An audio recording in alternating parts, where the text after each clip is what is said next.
This wine is terrible. Hey there, beautiful. Thanks for stopping by. I noticed you haven't been doing too hot recently. Playing a lot of them live service games. You're on Destiny and Diablo quite a bit. I've noticed you a bit angrier, a bit more unsatisfied. I mean, you said you spent the money you were going to use to come bowling with me last week on something called a season pass. I just wanted to have a little chat. And see, the thing is, there's something in my wine. Ew, I think it's the next part of this video. Hey, Dorfromantik is a strategic puzzle game made by 4 little German boys that I have played for a very normal amount of time. Ushered along by a beautiful soundtrack and an amazing art style, you take your little tiles, you put them nebulously over there, and then you watch your score go up until you run out of tiles or you don't, because you're a god gamer. It's one of the best games I've ever played and holds a coveted spot on the list of things that continually keep me alive. What is it you wish you come to me in my time of filming and interrupt? What is it you wish, boy? Why have you come? This is Jim. He is autistic and bipolar.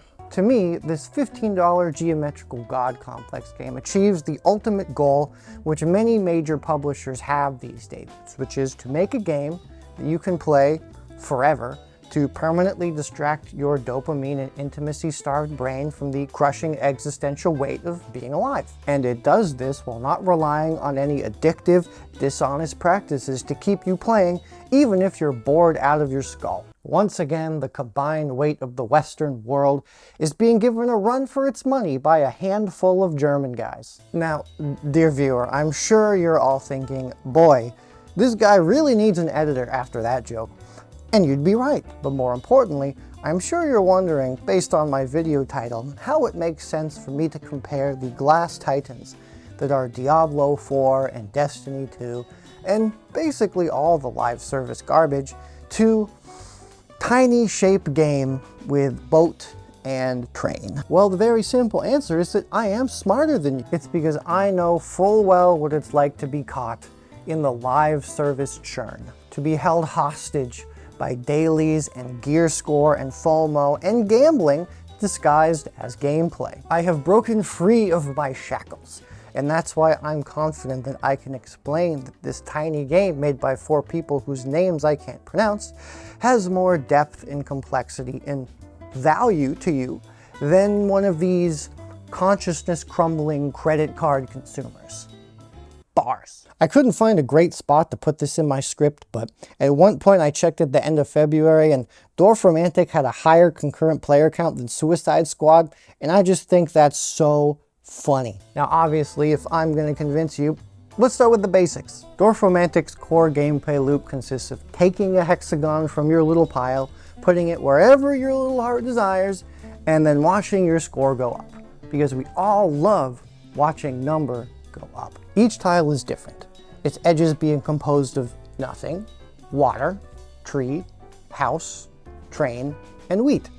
The 6 genders. You get more pieces added to your little pile by doing basically 2 things. First, you either match the corresponding gender of one piece to another on all edges, and then you get a perfect match. Additionally, sometimes you also get these special numbered pieces, which want you to put a certain number of each gender of things next to each other. And on a metagame perspective, there are consistent quests that you progress through every single one of your games, either placing enough of a certain type of pieces, building a certain amount of genders in one area, or even just placing a certain amount of perfect placements in a row. And all of the things you unlock are additional little skins for your existing pieces. You can unlock things like water wheels, beaver dams, deer. It's the best, and it makes every single new run you make be more varied and full of life. And you know what? That's the whole ass game, dude. That's it. That one padded educational paragraph is the entire game. Isn't that refreshing? To just have to listen to 150 words and then more or less know exactly what you're getting into. Imagine needing like a 50-minute long video or some long-ass article that are the abridged versions, by the way, to even have a basic idea of what the flip is going on in these things. I mean, there's a whole other supplemental 40-minute long video for Diablo 4 item affixes. I mean, do you want to read about 40 meaningless affixes, or would you rather read about water and trees? Seems like the easy answer to me. There is no mountain of shallow systems and buzzwords to make the game feel more complex than it actually is. Dorfromantik says, here's some beautiful art, here's an amazing soundtrack.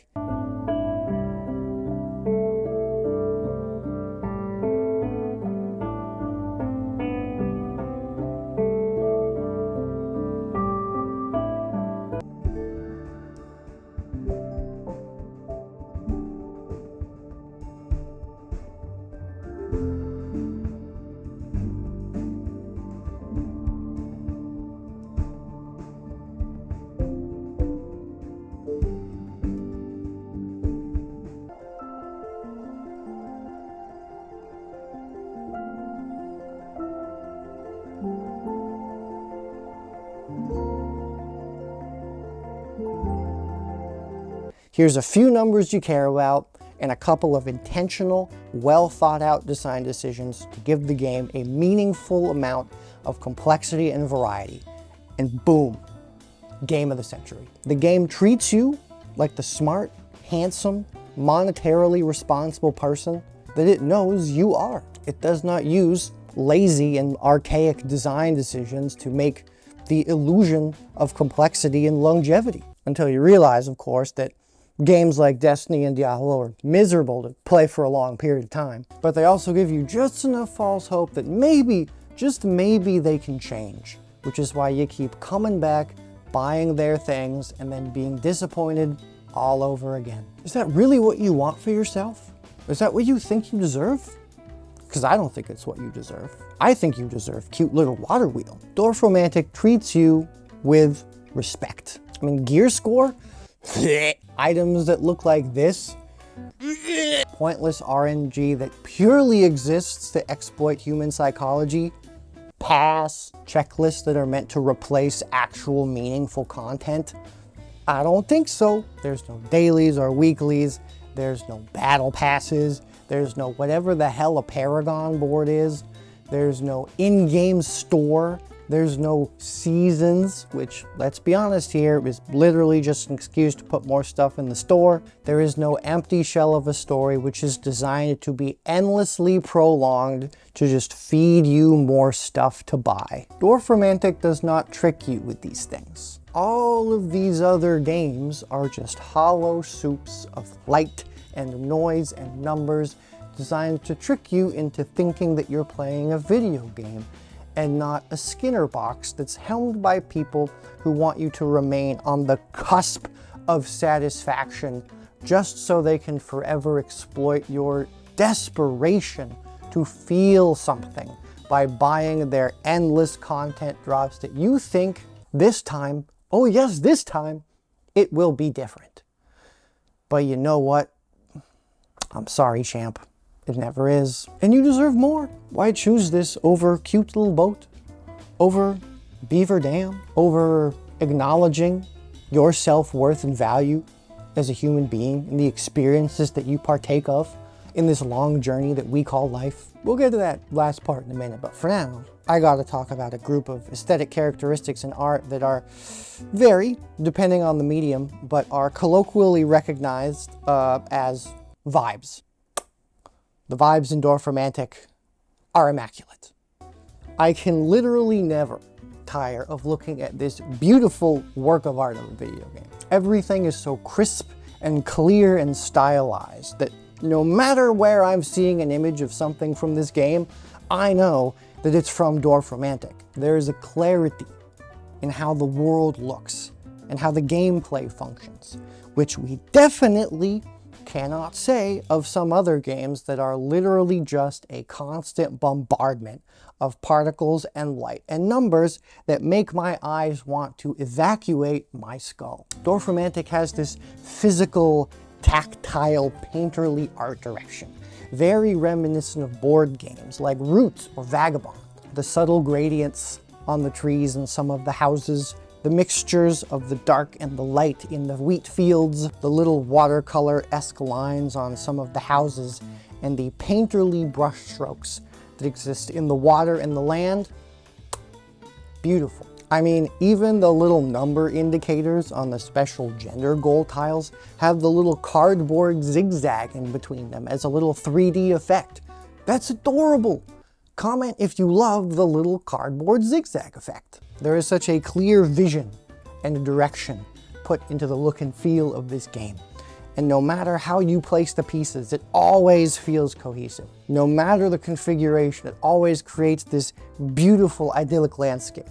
That you're actually building this beautiful world where microtransactions and gear score are not a thing, and you play games because you actually want to, and not because they put brainworms inside your head. And oh my God, I would be a dumb idiot baby if I didn't talk about the soundtrack. Bear with me here, okay? I don't know how to talk about music. I'm a designer.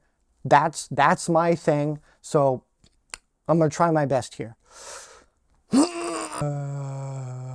Hi everyone, Anthony Fantano here, internet's busiest music nerd, and it's time for a review of the Dorfromantik soundtrack, the Dorfromantik soundtrack. Done in 2 parts, released in 2021 and 2022 respectively, this album was a collaboration between Larissa Okada, Pygo Gesilis, and Only Sound. Inspired by the warm and nostalgic memories of a childhood spent between city and countryside, it features a wide array of different instrumentals and musical styles that will take you through a peaceful and nonetheless dynamic journey through this beautiful soundscape. Songs like Crystal Pier have these dramatic yet quiet underwater piano melodies, harmonizing with these gentle guitar tones that makes it feel almost dreamlike. In a similar vein, songs like Mountain View take a familiar tone with the piano, but then bring in some luscious strings and subtle bass lines over some light percussion to make it feel much more uplifting, like dawn is breaking from a mountain view. Rehrweise, which translates to deer meadow from the German, takes an entirely different approach, prioritizing percussion and makes use of a xylophone alongside this melancholic woodwind harmony, which makes sense because all deer can play the oboe. While this might be flying under the radar, I'm sure it will solidify itself over time as a staple of the cute boat geometric puzzle strategy game core genre that is slowly rising in popularity. I found myself feeling incredibly at peace listening to this album as I was sorting my 10,000 flannels alphabetically. I'm feeling a light to strong 10 on this one. Trans people are valid and deserve your love and support and protection. Fuck you, J.K. Rowling. Even if you weren't a transphobe, Harry Potter is mid and mean-spirited at best. But what's not mediocre is how the themes of the game mechanically represent themselves with how we interact with the gameplay. As I mentioned before, the gameplay and the mechanics are tight and clean.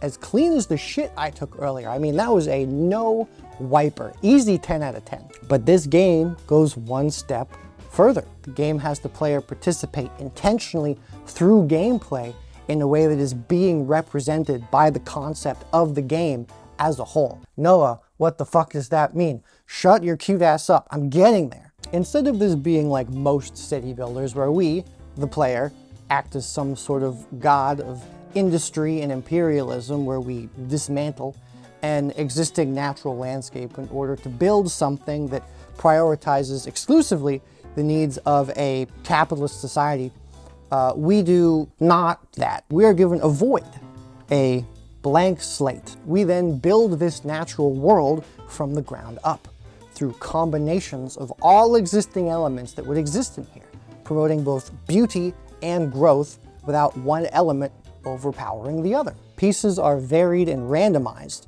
so There is no favoritism over the different elements. However, we as a player are rewarded for unifying and congregating types of the same gender in certain areas to build things out. The game understands that a world requires this harmonious intermingling of a variety of elements in order to create the perfect ecosystem. Simultaneously, the player is being rewarded for being the hand of God, which expands and grows these individual elements within the broader ecosystem. We are Gaia, building a landscape from nothing and allowing the harmonious interaction of man and nature to blossom into a truly beautiful world.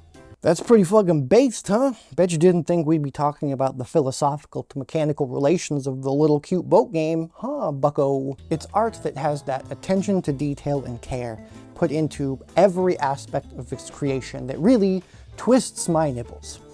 And for the asexuals out there, just imagine cheesy garlic bread. The careful combination of everything that I mentioned can culminate in a truly remarkable experience exclusively in the medium of video games due to the level of interactivity that it allows compared to other art forms. And that's why it's so disappointing to keep seeing games that add on the same boring, shallow systems like they're checking off a list to make something seem the most artificially complex that it possibly can. Not only that, but other aspects of the game become subservient to these checklist-esque systems that are shoved into these service games. Especially story. I mean, Jesus Christ, it is embarrassing to see the continual state of storytelling in these live service games. The absolute continual drip feed of garbage built around introducing some new boring mechanic that you will constantly grind. And we as gamers deserve better than this. Most of us at least. And developers deserve to make something that they want to make and not something that management, which is just some chud from business school, is telling them that they need to make in order to make the number on their charts go up. As someone who works in the creative industry, I feel that resentment from those developers in my soul. I've been free and clear of these live service games for years and years now, and they've caused me quite a few points of reflection over the course of my life, including right now. As I was saying, I saw a video in my feed a while ago that was called "Video Games Are for Losers" by a angry young man who was having a bit of a volatile moment of reflection. He talked about how he had wasted thousands of hours in games like Destiny, Diablo, Overwatch, Tarkov, you name it, and felt like he had wasted his life. That he could have used all that time to instead read countless books, learn who knows how many skills, work on a business for himself. Yes, there was a little bit of grind set stuff in there, but we won't worry about that for now. I feel like I see sentiments like this from many people who play those live service games. Never from those who play the single player ones, but always the ones designed to keep you jacked in, always on the cusp of satisfaction, always grinding away for that reward, just like old people at a casino, always slamming that button. From the loot being literal gambling to a story that is meant to be unfinished and unsatisfying, you are meant to be wanting. You are meant to believe that that jackpot is right around the corner. Video games in their finest form are true works of art. Experiences for enrichment and a challenge that are just as valuable as any film or book or painting.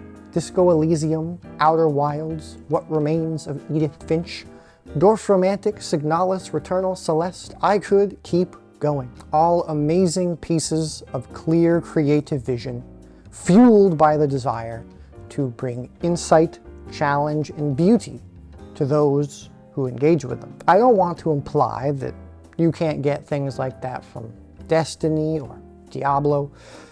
I completely agree that the art teams are absolutely stellar and they always have been. But the broad mediocrity in almost every other aspect of these games, as well as belonging to companies that mistreat both their employees and you with harmful practices that do nobody any good but try to make a number go up. Supporting these games will not change the industry as you hope it will be changed. As long as they have your money and your playtime, it doesn't matter how little you actually play the game. They win. Sure, some have whales that are a sizable portion of their economy, but if enough of the other people leave, those whales won't be enough. These games do not have the enrichment that you seek. They will not fill that hole in you. The only thing that will is therapy, maybe some medication, and experiencing things that really push and challenge you, as well as give you the amount of respect that you deserve from interacting with them. You deserve to learn when a game is truly worth your respect and support, as opposed to when it is literally just the shiniest, most art-directed pachinko machine you've ever seen. And all of that can start with a different game, and then maybe an art museum, and then maybe taking some classes, getting back into reading like you always have wanted to, go rock climbing, donate your time to some nice volunteering. Teachers are always looking for help. Make sure your money and your time goes to things that enrich you and the people who participate in them. Make sure that you are being treated with respect by the ways that you wish to spend your precious free time in this miserable capitalist hellscape that we reside in. So please, I say this as a friend, or more than a friend. Listen to me when I say you don't want to play Diablo 4 and Destiny 2. You want to play Dorfromantik. Mazel tov, bitches.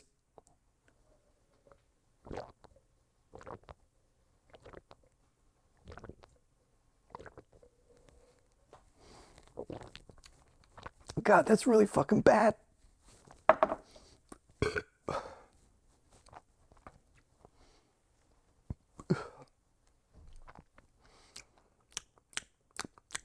Blah. Hi everyone, Truthany Wires Tano here, and it's time for a review of this cat who's biting on my fucking cables. Him. He's doing it all the time. He keeps doing it. Why does he keep doing it?